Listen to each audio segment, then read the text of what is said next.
pagi Pak Gustaf. Ya, selamat pagi.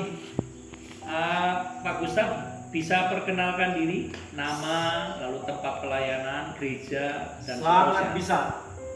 Puji Tuhan, untuk penonton setia program YouTube Kesaksian, bersyukur kepada Tuhan kita boleh bertemu dalam program yang sangat indah ini untuk memuliakan nama Tuhan. Dan di awal program ini kesaksian kami, perkenalkan diri kami. Ya, nama saya Pendeta Gustaf Tawas. Aslinya dari Manado, Minahasa Selatan, tepatnya di Tumpaan. Di samping kiri saya ini adalah istri saya. Namanya Dewi Supriyati. Karena saya punya marga Tawas, dia nebeng juga pakai Tawas. Tapi aslinya Dayak. Dayak Barito Timur. Barito Timur. Kalimantan Tengah. Berarti itu suku Manyan ya? Suku Manyan. Iya. Tepatnya ada di Tamiang Layang. Tamiang Layang.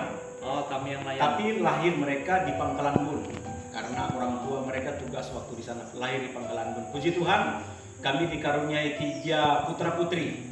Yang pertama sudah menikah dan punya anak 1, dan yang kedua masih kuliah di Palangkaraya, dan yang ketiga kelas 3 SMA. Dan berkat Tuhan, ya kami dapat menjalani dan kami ada sampai pada saat ini. Amin. Ada rencana mungkin anak keempat?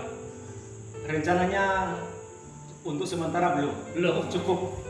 Sedangkan program waktu itu hanya 2. Tetapi karena kesulitan ekonomi dalam pelayanan sampai tidak ngerti bagaimana akhirnya Jadi lagi yang ketiga. Ya, itu berkat Tuhan. Ya, berkat Tuhan.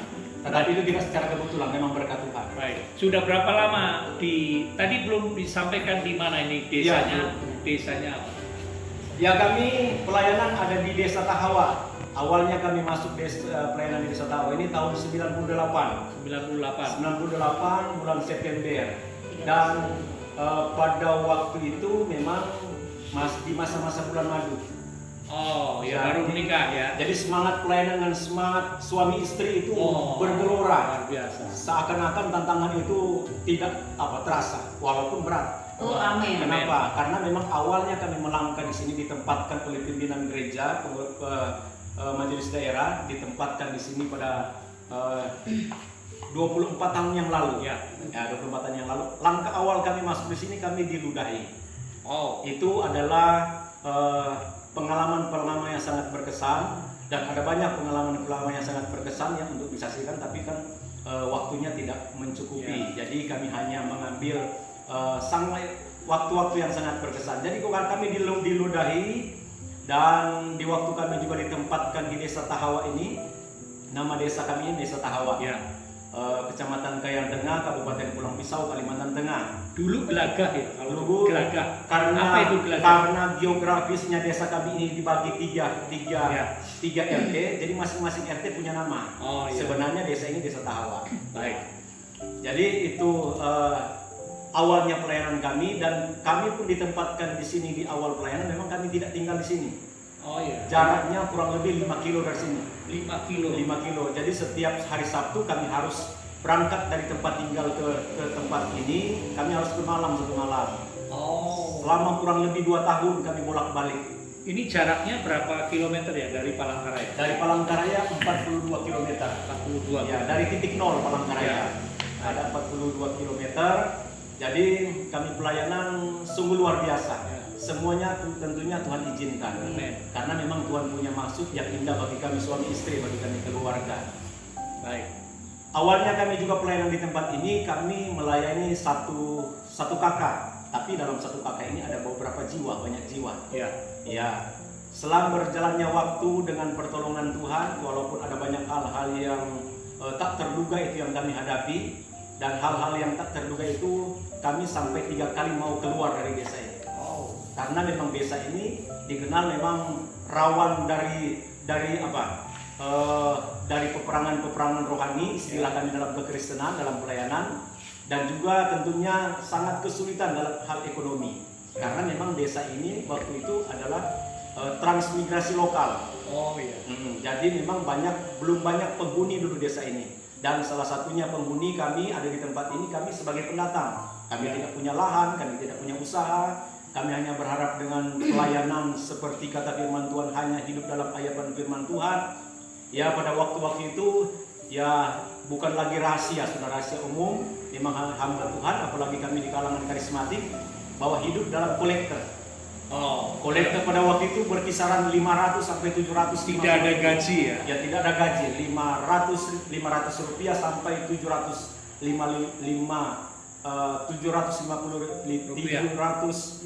ya 7.500 rupiah. Ya, karena saking semangatnya jadi Ya. tidak terkontrol lagi. Ya, jadi pada waktu itu dari 500 rupiah sampai sekian itu untuk bertahan 1 minggu. Jadi bagaimana caranya untuk kami bertahan di masa-masa itu yang sangat sukar. Ya. Bukan lagi rahasia, bukan lagi berarti sukar Tuhan tidak tolong, tidak. Kesukaran yang kami hadapi di tahun-tahun itu adalah seizin Tuhan. Ya. Karena seperti bahasa dari Ayub dalam firman Tuhan, bahwa setiap rencana Tuhan tidak pernah gagal. Amin. Dan semua apa yang Tuhan izinkan sama Ayub, bahwa Ayub punya keyakinan bahwa tidak ada yang gagal dalam rencana Tuhan. Dan kami juga merasakan, walaupun memang sangat genting waktu-waktu itu, ya, seperti yang saya katakan dalam kesaksian ini, hampir, ya bukan hampir, ada 3 kali kami mau keluar dari desa ini karena memang situasi yang membuat sangat kami tidak mungkin bertahan. Tetapi dengan kemurahan Tuhan, ditopang oleh istri yang sangat luar biasa, Amin. yang menopang suaminya dalam segala hal, ditopang. Ya, ditopangnya sehingga istri menjadi satu motivasi dalam hidup diri saya, bahwa melayani Tuhan bersama itu sangat indah. Puji Tuhan. Walaupun begitu banyak tantangan, berat tantangan. Dan tantangan yang sangat berkesan adalah kami diusir dari desa ini. Diusir dari desa ini karena apa? Karena untuk memberitakan kebenaran firman Tuhan. Dan tidak sampai di situ. Setelah kami diusir, ya mungkin ancaman itu tidak berarti bagi kami. Kami diancam untuk dibunuh. Ya, oleh orang-orang tertentu. Ya. Oleh oknum tertentu, ya. Ya. Tentunya mungkin membuat mereka resah dengan pengajaran-pengajaran firman Tuhan yang diajarkan oleh kami. Dan masih ada berapa kali, saya pun pernah ada 2 kali kami mau diancam, mau dibunuh. Tetapi dengan kekuatan Tuhan, orang-orang yang mengancam itu saya datangi. Dengan kuasa Tuhan, dengan perkataan yang Tuhan berikan dalam mulut kami sebagai hamba Tuhan, akhirnya kami tundukkan orang itu. Sampai dia bertekuk lutut, ya ketakutan karena ada kuasa yang menyertai setiap orang yang mau mengandalkan Tuhan. Dari awal satu kakak, ya, dengan kemurahan Tuhan bukan juga. Kalau kami juga mau sampaikan perkembangan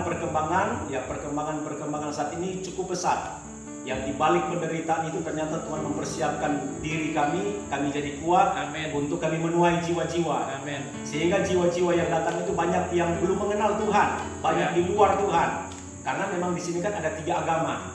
Ya, saya tidak perlu sebut agama-agama apa, tetapi ada banyak agama-agama, ada banyak latar belakang agama yang tidak mengenal Tuhan. Mereka datang kepada Tuhan, bertobat, terima Yesus sebagai Tuhan dan Juru Selamat. Amin. Dan sampai pada hari ini tahun 2022, bahwa jemaat yang Tuhan percayakan kepada kami ada 45 kakak. Ya, ada 45 kakak, tetapi memang tidak mudah. Ya, untuk pencapaian itu kan bukan berarti kita bersombongan diri, tetapi pencapaian yang kami jalani, kami dapatkan bersama dengan Tuhan, memang ada harga yang dibayar. Amin. Ada harga yang perlu dibayar, dan harga itu memang memang tidak terpikirkan kejadian apa yang akan terjadi, masalah apa yang akan terjadi, tantangan apa, pergumulan kehidupan yang dihadapi, semuanya tidak pernah terbayangkan. Saya pun bisa menyaksikan begini. Sewaktu sebelum saya jadi hamba Tuhan, karena permasalahan terbesar dalam pelayanan adalah masalah ekonomi. Saya pun sebelum jadi hamba Tuhan, hampir-hampir dompet saya hampir dompet saya tidak terisi. Selalu ada uang, ya, hampir-hampir tidak pernah kosong. Tetapi jadi hamba Tuhan, banyak kali yang kosong. Tetapi puji Tuhan, semuanya itu namanya proses Tuhan, Amin. bukan berarti Tuhan tidak pelihara, tetapi semuanya sekali lagi bahwa Tuhan izinkan, Tuhan akan memperlihat pemeliharaan Tuhan. Amin. Pemeliharaan Tuhan memang sangat ajaib, pemeliharaan Tuhan itu sangat tak terduga. Ya, seperti firman Tuhan, apa yang tidak pernah kita pikirkan dan tidak pernah timbul dalam hati, Ya. itu yang Tuhan sediakan. Amin. Ya, jadi masih banyak lagi, ya masih banyak lagi perkara-perkara besar yang Tuhan izinkan kami hadapi dan Tuhan membuktikan pertolongannya, ya sampai kepada anak-anak kami. Anak kami yang pertama pun dinyatakan dokter bahwa dia kekurangan gizi. Ya. Yang kekurangan gizi kami maklumi, kami harus akui karena memang ekonomi pada waktu itu. Ya. Kami berharap di 500 sampai 7.500. 7.500 rupiah untuk untuk kebutuhan satu minggu. Kebutuhan anak pun hampir tidak terpenuhi. Ya. Untuk kebutuhan anak misalkan makanan-makanan yang bergizi. Ya seperti biasanya seperti teman-teman yang lain. Makanan hari-hari kadang-kadang daun singkong, apalagi ya. Pokoknya bahasa orang Manado ya makanannya penuh dengan kemurahan.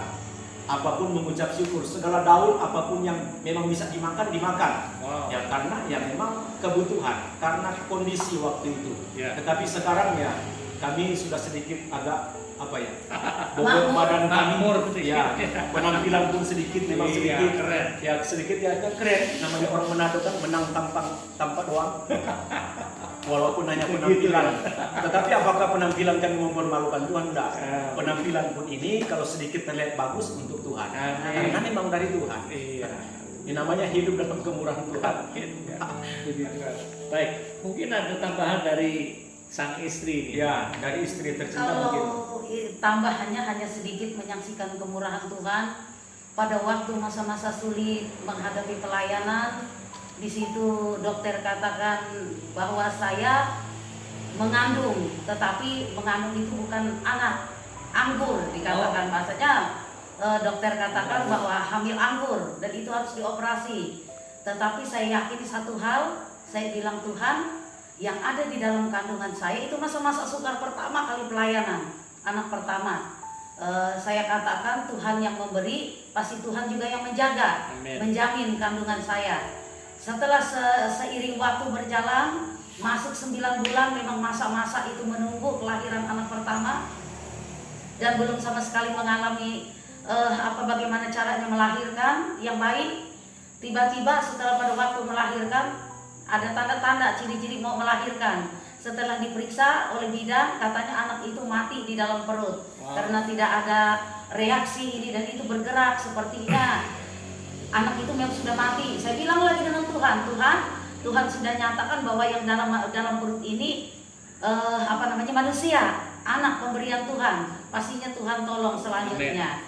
Setelah semakin berjalan waktu jam demi jam, dihadapi anak itu lahir, tetapi tidak ada suara.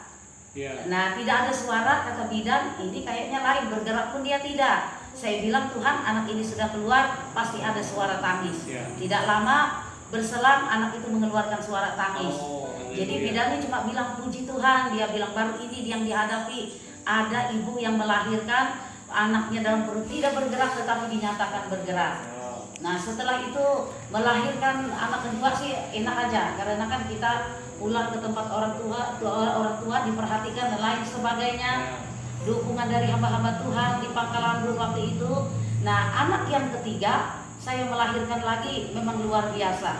Suami tidak ada di tempat karena ada kegiatan pelayanan. Setelah dia datang, anak itu ada. Tiba-tiba malamnya ada burung entah itu kiriman atau apa. Di tempat ini ada suatu ritual. Malamnya itu ada ritual, mengadakan ritual. Tapi tiba-tiba burung itu tidak mau hilang, berkeliling. Waktu itu kami di sini karena masih belum ada pastori, kami tinggal di gereja. Jadi gereja itu di-skat, dibagi menjadi 2 tempat kami tinggal dan untuk ibadah. Dipukul burung itu pakai sapu, tidak mau lari. Karena kata orang di sini kalau dia cium darah habis orang melahirkan, dia mau ambil anak itu. Jadi kami cuma berdoa, Tuhan tolong kami, Tuhan tolong kami. Akhirnya dengan sendirinya burung itu keluar karena gereja kami semua belum tertutup. apa namanya, gerejanya belum begitu sempurna pembangunannya, jadi enak sekali binatang itu untuk bolak-balik. Jadi semua oleh kemurahan Tuhan. Dan lagi juga saya katakan di sini, pada waktu juga saya melayani ada berapa kali mengalami hal-hal yang memang semua oleh kemurahan Tuhan. Pertama pada waktu saya melahirkan, kedua saya hadapi hampir tenggelam. Hampir tenggelam di sungai karena pada waktu itu memang kita kan makanan itu memang menikmati semua kemurahan Tuhan.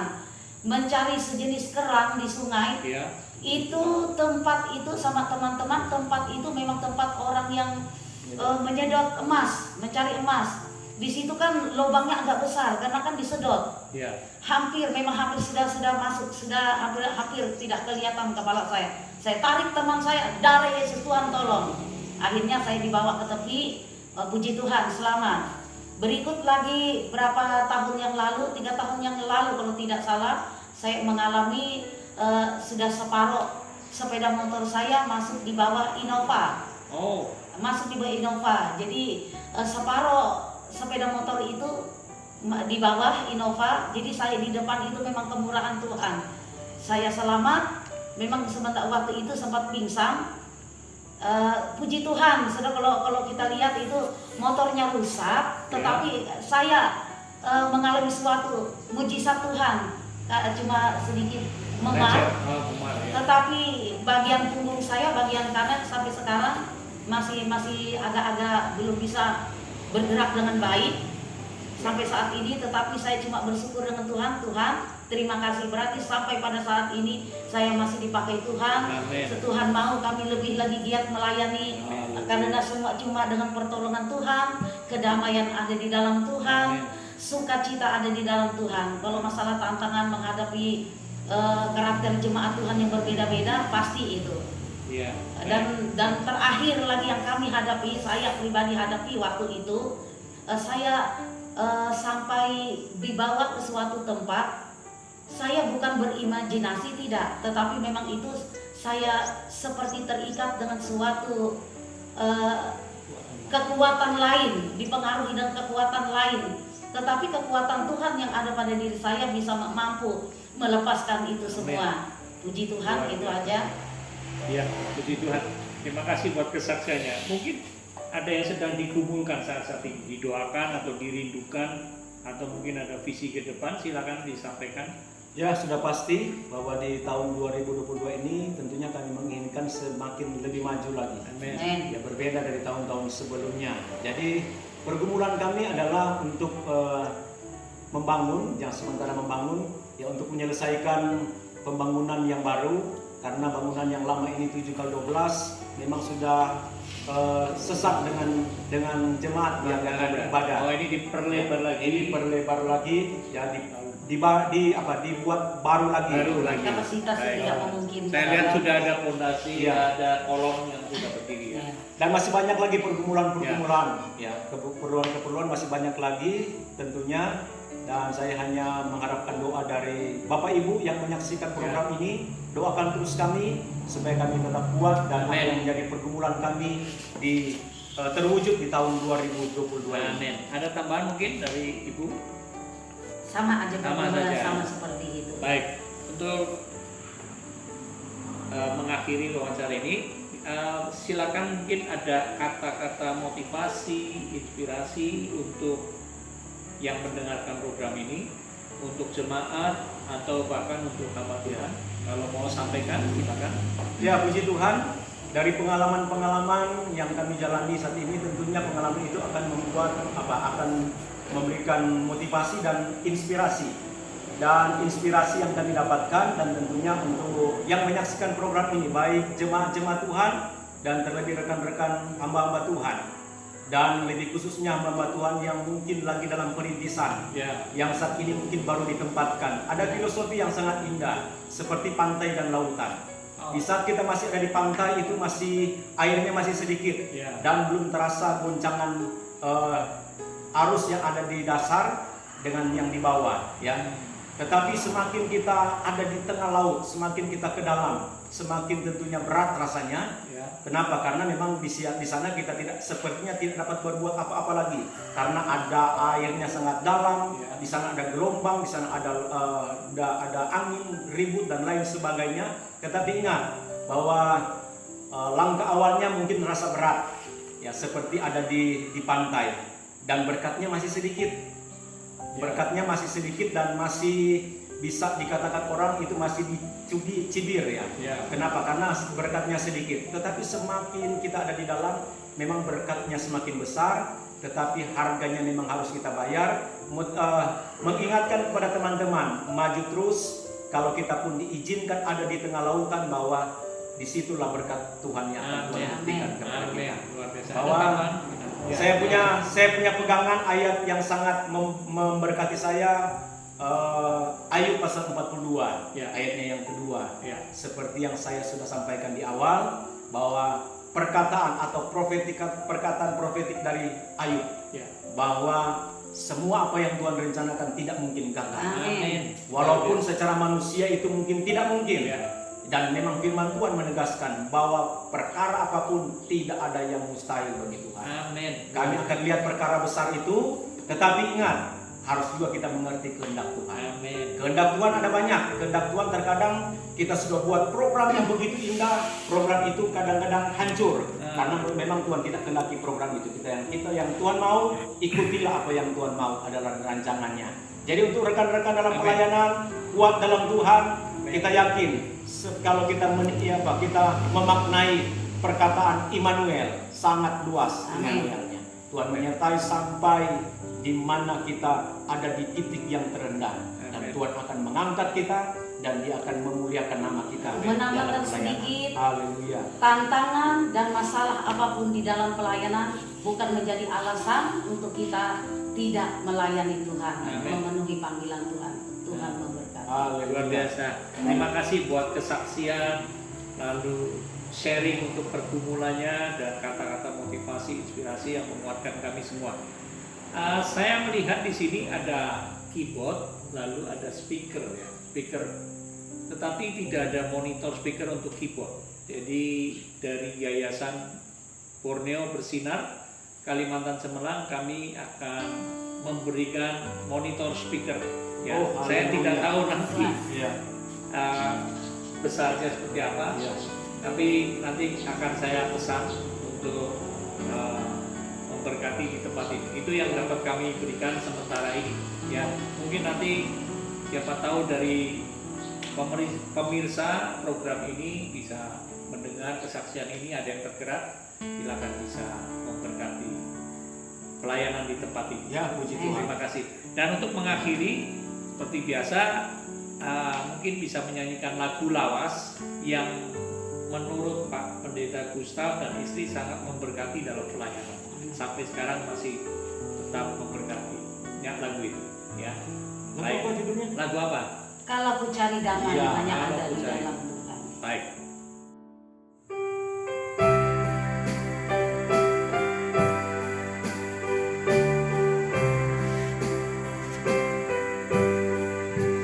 Kalau ku cari damai hanya ku dapat dalam Yesus.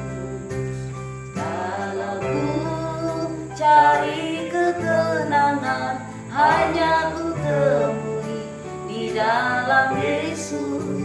Tak satu pun dapat menghiburku, tak seorang pun dapat menolongku. Hanya Yesus jawaban hidupku.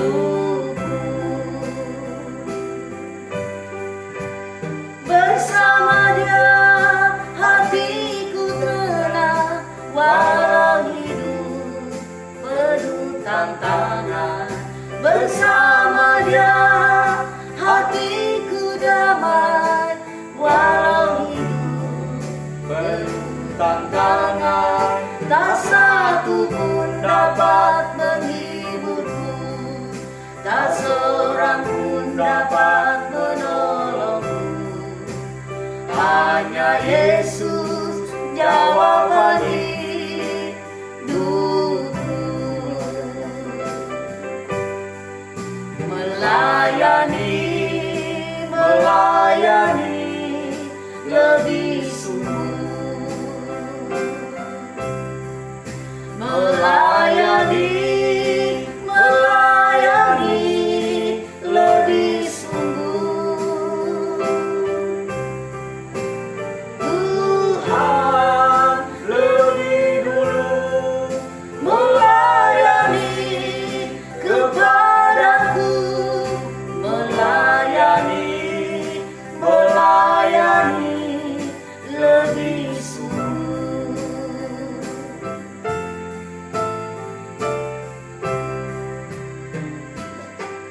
Puji Tuhan, inilah pujian kami untuk kemuliaan akan nama Tuhan. Tuhan Yesus memberkati.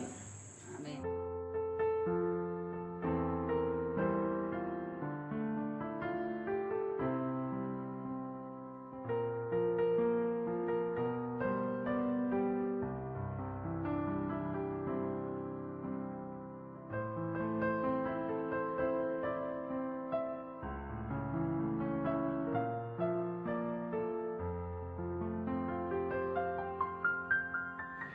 Inilah kondisi gedung gereja dan pastori GPDI Desa Tahawa, di mana Bapak Pendeta Gustaf Tawas melayani sebagai gembala jemaat. Jika saudara mungkin tergerak untuk menabur atau menyalurkan berkat mendukung pelayanan di tempat ini, silakan saudara bisa melihat di kolom deskripsi. Di sana ada alamat lengkap, nomor HP atau WA dari Bapak Pendeta Gustaf Tawas, juga nomor rekening atas nama anaknya. Atau juga saudara bisa menyalurkannya lewat Yayasan Borneo Bersinar Kalimantan Cemerlang dengan mencantumkan dari siapa kepada siapa dan untuk apa, sehingga kami dapat mempertanggungjawabkannya dan mengirimkan ucapan terima kasih. Tuhan memberkati.